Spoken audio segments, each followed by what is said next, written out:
हमने सबसे पहले क्या देखा बेटा, सबसे पहले हमने पानी लिया और पानी लेने के बाद एक बलून को, उसके बलून के अंदर हमने एक प्रकार का ऐसा पदार्थ मिलाया था जिसके अंदर उसमें डालत थे हम, उसके अंदर क्या भर गई थी, हवा, जिसके कारण बलून क्या हुआ, फूल गया। क्या हो गया, फूल गया। तो हमें इस हवा को यानी उस गैस को इसके पता करना है कि इसके अंदर कौन सी गैस है, कौन सी गैस है।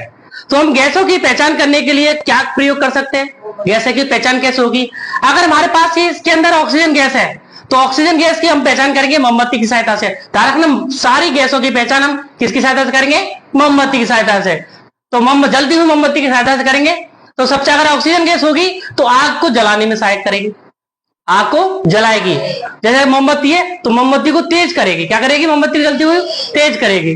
अब तेज होगी मोमबत्ती तो उसके साथ साथ अगर मान के चलो कार्बन डाइऑक्साइड गैस के अंदर, तो क्या हो जाएगी, आग बुझ जाएगी। आग का मतलब मोमबत्ती बुझ जाएगी। अगर इसके अंदर हाइड्रोजन गैस हुई, कौन सी गैस हुई, हाइड्रोजन गैस हुई, तो आग के संपर्क में आते ही ये ध्वनि की उत्पन्न करेगी। कौन, हाइड्रोजन गैस।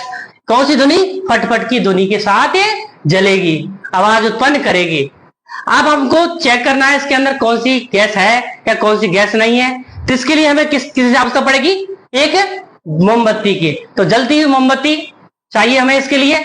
तो सबसे पहले एक मोमबत्ती लाया जाए, तो इसके लिए हम प्रयोग को पूरा करेंगे। इस एक्सपेरिमेंट को करने के लिए हमारे पास क्या आ गई है बेटा, मोमबत्ती आ गई, जलती हुई मोमबत्ती। तो इस मोमबत्ती को हम बुझाएंगे या जलाएंगे या फिर ध्वनि उत्पन्न होगी, तो उसकी के लिए पहचान करने के लिए इस यहां से इसको कवर को पहले यहां से हटाएंगे। अब इसके अंदर कौन सी गैस है सबसे पहले इसके ऊपर लगाएंगे, फिर दूर थोड़ा सा है ना,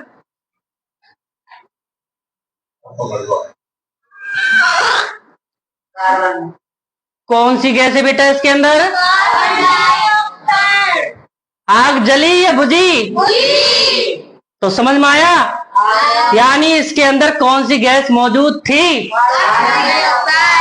आग जलाने में सहायक थी ऑक्सीजन, पर आग तो जली नहीं। आग बुझाने में सहायक थी कार्बन डाइऑक्साइड। इसलिए कार्बन डाइऑक्साइड गैस का उपयोग कहां करते हैं, आग बुझाने में करते हैं। अगर किसी घर में किसी चीज में आग लग जाती है तो अग्निशामक यंत्रों में जिस गैस को भरा जाता है वो कौन सी गैस होती है बेटा, कार्बन डाइऑक्साइड गैस होती है। स्कूलों में तुमने देखे होंगे रेड कलर के सिलेंडर रखे होते हैं आग बुझाने के लिए, उसमें कौन सी गैस भरी रखी जाती है, कार्बन डाइऑक्साइड गैस भरी होती है जो आग बुझाने में सहायक होती है। अगर इसके अंदर बेटा हाइड्रोजन गैस होती तो हमें नुकसान पहुंच सकता था, क्योंकि ये हाइड्रोजन गैस सीधा संपर्क में आती, किसके में, डायरेक्ट आग के संपर्क में आती, तो आवाज बहुत ध्वनि, यानी हाइड्रोजन गैस किसका स्रोत होती है पता है, आपको पता होना चाहिए, ईंधन का स्रोत होती है। जो रॉकेट वगैरह होती है, रॉकेट के अंदर फ्यूल जो डालता है वो कौन सा फ्यूल डाले, लिक्विड हाइड्रोजन। हाइड्रोजन डलती है जिसकी वजह से वो अंतरिक्ष में यात्रा करती है, तो हाइड्रोजन गैस ही होती है जिसके कारण वो क्या होती है। अब तुम्हें पता होना चाहिए ये हाइड्रोजन गैस सर्वाधिक कहां पाई जाती है, ये सर्वाधिक कहां पाई जाती है बेटा, कहां पाई जाती है, अरे सबसे ज्यादा पाई जाती है ये सूरज में। सूरज का मुख्य स्रोत यानी सूरज जलता किसकी वजह से, हाइड्रोजन गैस की वजह से।